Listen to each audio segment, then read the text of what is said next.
2026 va être une année exceptionnelle. Que ce soit en termes de super-héros, hein, évidemment, avec les films Avengers, enfin, le film Avengers avec Spider-Man 4, mais surtout avec cet homme, Christopher Nolan, qui, sans nul doute, est l'un des meilleurs réalisateurs de sa génération, si ce n'est le meilleur. Tout dépend de ce que vous aimez ou non du cinéaste. Alors, je n'ai pas vu tous les films.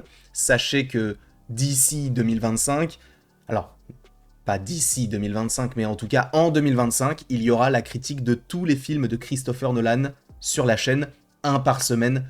Normalement, je crois que c'est le... En vrai, je peux vous dire ça de suite, mais je crois que c'est le mardi, si je ne dis pas de bêtises. Alors attendez, mon planning, il est où?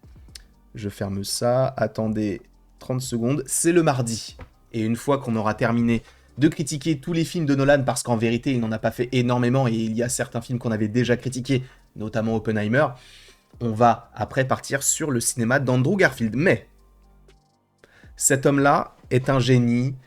Il arrive à allier des histoires complexes avec sa patte, sa fougue et son thème principal qui n'est autre que le temps. On l'a vu dans Tenet, on l'a vu dans Inception, on l'a vu, ou en tout cas entendu d'une certaine manière dans Oppenheimer, alors que pour le coup c'est un biopic. Il est un génie du cinéma. Et son prochain film, non plus du côté de Warner, mais bel et bien du côté d'Universal, hein, comme ça avait été le cas, je crois, pour Oppenheimer, parce qu'avant, il y avait un contrat entre Christopher Nolan et Warner, et finalement, aujourd'hui, c'est avec Universal qu'il a signé. Et donc, il va y avoir ce film un petit peu énigmatique pour le mois de juillet 2026, donc dans un petit peu plus d'un an et demi. Et il faut revenir à la fois sur ce projet, parler des différentes rumeurs assez fiables qui existent et qui gravitent autour de ce film-là, et aussi, surtout, parler du casting. Vous voulez qu'on commence par quoi? On peut commencer, si vous le voulez, par le casting. Et après, on parlera de quoi, quel pourrait être le sujet principal du film, et vous allez voir qu'en vérité, c'est très particulier. Sachez que ce n'est qu'une rumeur assez fiable, mais on attendra, d'accord? Dans un premier temps, sachez que l'un des premiers noms qui a été annoncé pour ce projet-là, c'est Matt Damon. Et est-ce que c'est véritablement une surprise? À mon sens, non. Matt Damon est un habitué du cinéma de Christopher Nolan. Il était au casting d'Oppenheimer. Il a été dans bon nombre de ses films, et notamment bon, pour des petits rôles, mais il a aussi joué évidemment dans Interstellar. Je trouve que Matt Damon est un acteur extrêmement sous-estimé. Je sais qu'il a eu une prestation incroyable dans Will Hunting, mais je ne l'ai pas encore vu. C'est un film que je compte voir pour 2025 et vous en aurez la critique. Je sais que ça ne forcément ça ne plaira pas forcément à tout le monde. Oui, il y a eu beaucoup de mots forcément dans cette phrase, mais ça ne plaira pas à tout le monde. Mais moi, ça me permet aussi de m'ouvrir à d'autres champs des possibles. Et du coup, Matt Damon est normalement l'un des acteurs principaux de ce projet-là. Et ce qui est intéressant, c'est qu'il a été annoncé quasiment au même moment que cet homme, Tom Holland. Je sais ce que tu vas te dire. Oh non, pas le mec qui joue Spider-Man. Alors, qu'on soit clair là-dessus. Tom Holland est un excellent acteur. C'est totalement subjectif, évidemment, mais il ne faut pas le cantonner à son rôle de Peter Parker dans Spider-Man. Ce qu'il faut aussi comprendre, c'est que lorsque nous avons un acteur qui, forcément, n'est pas en pleine... disons que ne crève pas l'écran, ce n'est pas que de la faute de l'acteur, c'est aussi de la faute de la réalisation. Par exemple, c'est vrai qu'on parle souvent de la mort de comment elle s'appelle, Marion Cotillard dans Batman, en disant non mais comment c'est possible et tout, mais le premier fautif, c'est Christopher Nolan, parce que c'est lui qui a tourné la scène, c'est lui qui, in fine, quand il a regardé le film, s'est dit c'est bon, on a la bonne prise, à un moment donné, je veux bien qu'on fustige Marion Cotillard pour sa mort, mais celui qui a la décision finale, c'est lui. Donc, voilà, partageons aussi les torts.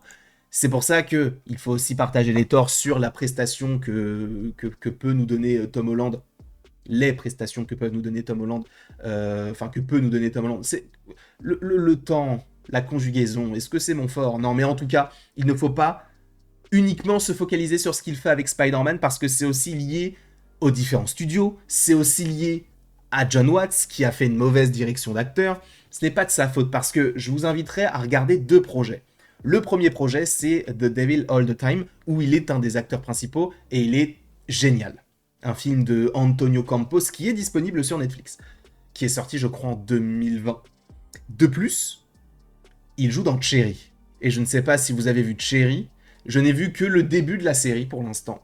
Parce que je rattrape un petit peu mon retard, et c'est vraiment, vraiment très très fort ce qu'il nous propose en termes d'acting, et c'est à des années-lumière de Peter Parker. Donc, je vous inviterai fortement à vous renseigner sur sa filmographie pour voir ce qu'il est capable de faire, et sachez que c'est un vrai bon acteur. Donc Tom Holland, avec Nolan, en plus de ça, il lui suffit d'une bonne direction, et je pense qu'il peut toucher le sommet. Les sommets. Tom Holland a été également annoncé juste avant Zendaya. Et pareil, Zendaya pour moi est l'une des meilleures actrices de sa génération. Euphoria, Challengers, que je n'ai pas encore vu, mais c'est vrai que beaucoup en parlent. Si je parle de projets que j'ai vus, on peut parler de Dune, on peut parler, bon, pas forcément dans son rôle de Spider-Man, mais Zendaya a un talent exceptionnel, sincèrement. En plus de jouer la comédie, elle peut jouer le drame, elle sait chanter, elle sait danser, elle sait tout faire. Elle sait tout faire, sachez-le. Mais, donc, elle est castée. Alors, de ce qu'on a entendu récemment, c'est qu'elle n'aurait pas un rôle extrêmement important. Mais elle serait dans ce projet-là, donc avec Tom Holland et avec Matt Damon. On continue avec les actrices qui devraient arriver dans ce projet-là, avec Anna Thaoué, qui a été officialisée il y a de cela maintenant quelques jours, quelques semaines, tout dépend du moment où vous regardez cette vidéo. Anna Thaoué qui n'est pas du tout étrangère au cinéma de Christopher Nolan, hein, puisqu'on se souvient de son rôle de Catwoman dans Batman, on se souvient d'Interstellar évidemment, donc elle est au casting du prochain film de Christopher Nolan.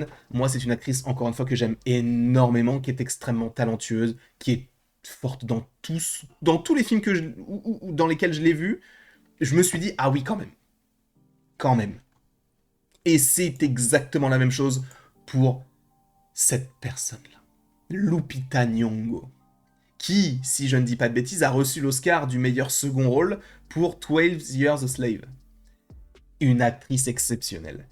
Et à la différence de Tom Holland, dans Black Panther, elle est géniale.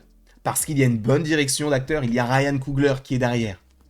Elle est récemment d'ailleurs au casting, enfin elle était récemment au casting de Sans un bruit jour 1, où elle était vraiment vraiment très très forte également. Lupita Nyong'o,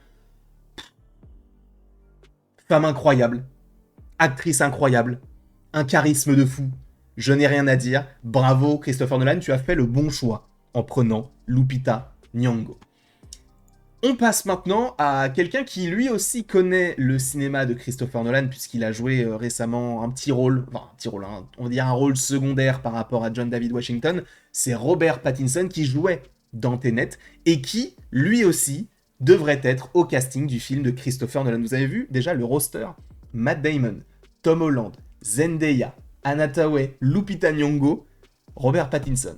Un casting 5 étoiles. Après, évidemment, tu pourras mentionner le casting d'Oppenheimer. Et ça aussi, en fin de vidéo, on va y revenir. Parce que vous allez me dire, mais ça doit coûter super cher, ce film-là, par rapport à ça. Vous allez voir. Robert Pattinson, acteur qu'on ne présente même plus, mais pas uniquement connu pour son rôle de Batman. Il a fait plein de films qui sont géniaux. Vous avez vu The Lighthouse? Exceptionnel, ce film-là, avec un film de Robert Eggers, qui, par ailleurs, réalise bientôt Nosferatu. Enfin, réalise. Il l'a déjà fait, mais qui sort bientôt au cinéma, je crois, le 25 décembre. Donc, ça arrive très bientôt. Exceptionnel, Robert Pattinson. Mais, pareil que pour Zendaya, a priori, ce ne serait pas forcément pour un rôle majeur. De toute manière, on est habitué à voir Robert Pattinson avec Christopher Nolan pour des petits rôles, notamment par rapport à Tenet. Et enfin, c'est un nom qui a été annoncé hier. C'est Charlize Theron. Charlize Theron, qui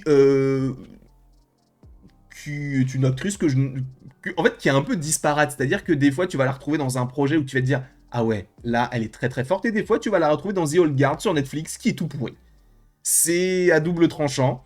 Évidemment, dans Mad Max, elle crève l'écran, mais Charlize Theron est une excellente actrice. Pareil, je pense qu'avec les moyens nécessaires, évidemment techniques, etc., et surtout la vision de Nolan, ça peut nous donner un projet très très très intéressant, et j'ai hâte de voir Charlize Theron avec tout ce beau monde, un beau monde qui, tu vas me dire, doit coûter extrêmement cher à Universal. Universal, quand il voit les différentes annonces de casting et qu'il voit, attends, tu as pris Tom Holland, le mec qui fait Spider-Man, là. D'accord. T'as pris Matt Damon, ah, ok, d'accord. Zendaya, l'une des personnes les plus influentes au monde, d'accord, ok, ça va coûter cher. Alors, ça, ce n'est que mon opinion par rapport à ça. Parce que tu vas me dire, oui, mais tu mets ce casting-là dans un film du MCU, ça monte fort. Mais c'est pour la simple et bonne raison que tout le monde ne veut pas forcément jouer dans un film du MCU. Et pourquoi est-ce que beaucoup d'acteurs assez connus aujourd'hui tournent dedans? Parce que ça rapporte énormément. Regardez Harrison Ford. Harrison Ford joue le Red Hulk. Vous pensez pas qu'il a pris un beau billet pour jouer dans le film? Dans Captain America Brave New World, Robert Downey Jr., qui avait terminé avec Marvel, qui a eu son Oscar. Il revient du côté de Marvel. Pourquoi? Peut-être parce qu'il est intéressé à l'idée de revenir, mais surtout aussi, je pense, pour un côté pécunier. Pour ce genre de production, on va dire que, et pour ce genre d'acteur, l'envie n'est pas nécessairement d'aller vers un film mainstream, vers un gros univers tel que celui-ci, où c'est un gloubi-boulga d'acteurs et d'actrices. Je l'entends totalement. Mais je suis fan du MCU, donc je sais aussi faire la part des choses par rapport à ça. Je l'entends que de jouer dans un film du MCU, pour la plupart de ce genre d'acteurs, ce n'est pas une certaine... Enfin, la gratification n'est pas énorme. Mais ça met du beurre dans les épinards. Et la plupart des acteurs le disent. Regardez, l'acteur qui a joué... je crois que c'est Brendan Gleeson. Non, ce n'est pas Brendan Gleeson. Il y a un acteur qui a joué dans Morbius. Et il a dit, j'ai joué dans ce film-là uniquement pour payer mon crédit. Voilà. Alors évidemment, le film Morbius est éclaté au sol, mais ça en dit long quand même sur l'imaginaire, c'est même pas l'imaginaire, la pensée des actrices et des acteurs sur les films de super-héros. Donc sur un film de super-héros, bien sûr que ça peut coter, parce que les acteurs ne vont pas forcément directement aller vers les films de super-héros, et donc on va forcément mettre un billet supplémentaire en disant « Non mais viens, parce que je te paye 2 fois plus que sur ce projet-là, où peut-être que t'aurais eu... un Oscar, mais là, t'es mieux payé. » Ça peut aussi marcher comme ça. Parce que, du coup, on surpaye, et c'est aussi pour ça que les films coûtent très cher. En revanche, là, on ne parle pas d'un gros studio tel que Disney qui essaierait de récupérer plein d'acteurs pour faire du profit. On te parle de lui. On te parle de Christopher Nolan, qui a réussi à faire un biopic en noir et blanc sur une grosse partie du film, qui dure quasiment 3 heures, même peut-être un peu plus, et qui a quasiment fait le milliard. Cet homme-là a de l'or. En gros, c'était dans le cerveau, dans les yeux et au niveau des doigts. Enfin, il est très fort. C'est le meilleur. Pour moi, c'est l'un des meilleurs. Donc, évidemment, bon, pour Tom Holland, c'est particulier parce qu'il joue Spider-Man, mais pour Matt Damon, par exemple. Matt Damon, il a accepté de jouer dans Thor pour un petit rôle, mais je pense qu'il a pris un petit billet, tu vois. Là, pour celui-ci, l'envie des acteurs, ce n'est pas forcément d'avoir des sous, c'est plus de se dire « Ah ouais, j'ai tourné avec Christopher Nolan ». Alors que dans un film Marvel, on y va, en tout cas je pense, pour la plupart de ces acteurs-là, aussi pour le chèque qu'il y a derrière, parce que c'est très bien payé. Pour le cinéma de Christopher Nolan, je pense qu'il a dû leur dire, vous ne pensez pas qu'on va vous payer comme sur du Spider-Man ou sur du Avengers, nous on va faire le minimum, mais vous allez être bien, mais en même temps vous allez vivre une expérience exceptionnelle, parce que c'est un film de Christopher Nolan. Et je pense que ça, c'est vendeur. C'est pour ça qu'il y a autant d'acteurs qui veulent jouer avec lui. Regardez tous les grands acteurs qui sont passés par le cinéma de Nolan. Christian Bale, Matthew McConaughey, Matt Damon, Anna Thaoué, Robert Pattinson, John David Washington. Bref, il y en a beaucoup. Mais ça montre quelque chose. Donc, je ne pense pas que par rapport à tout ce gros casting, on va partir sur un film qui va coûter 300 millions de dollars. Ça m'étonnerait. Quoique, en vrai, c'est possible. Hein. Mais je ne pense pas que les acteurs prennent autant que sur des grosses productions de n'importe qui d'autre. Tu vois ce que je veux dire? Donc, voilà. Pourquoi est-ce qu'on va vers Christopher Nolan? Et voilà pourquoi le film ne devrait pas coûter excessivement cher par rapport au casting.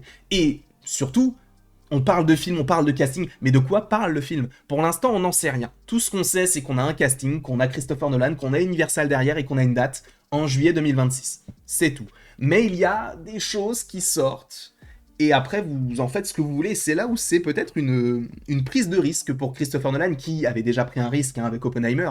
C'était parce que ça dénotait totalement avec ce qu'il avait l'habitude de faire, mais a priori, on partirait Encore une fois, à prendre avec d'énormes pincettes, hein, parce que d'ici, peut-être demain, vous aurez l'annonce « Ah ben en fait, c'est un biopic sur le créateur des Lego ». On n'en sait rien, d'accord? Mais on partirait sur un film qui se déroule dans les années 20. À une époque, ou en tout cas dans un monde, où les vampires existent. C'est tout ce qu'on sait. Enfin, en tout cas, c'est tout ce qu'on saurait, c'est tout ce qu'on aurait entendu par rapport à ce projet-là. Un projet qui se déroule dans les années 20, avec ce casting, Christopher Nolan, et sur des vampires.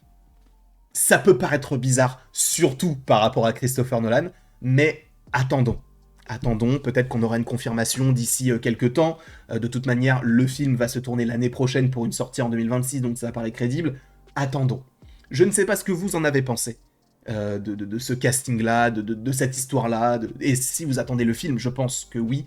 N'hésitez pas à me dire dans les commentaires ce que vous en pensez. N'hésitez pas non plus à aimer, à partager et à vous abonner si ce n'est pas déjà le cas. Et après tout ceci, il ne me reste plus qu'à vous dire à la prochaine pour la prochaine. Et encore une fois, merci beaucoup à vous. C'était une vidéo qui était assez longue, je ne pensais pas qu'elle... Enfin, je n'ai pas compris ce que je veux dire. Je pensais pas qu'elle serait si longue, mais c'est pas sorti comme ça dans mon esprit. Bonne journée.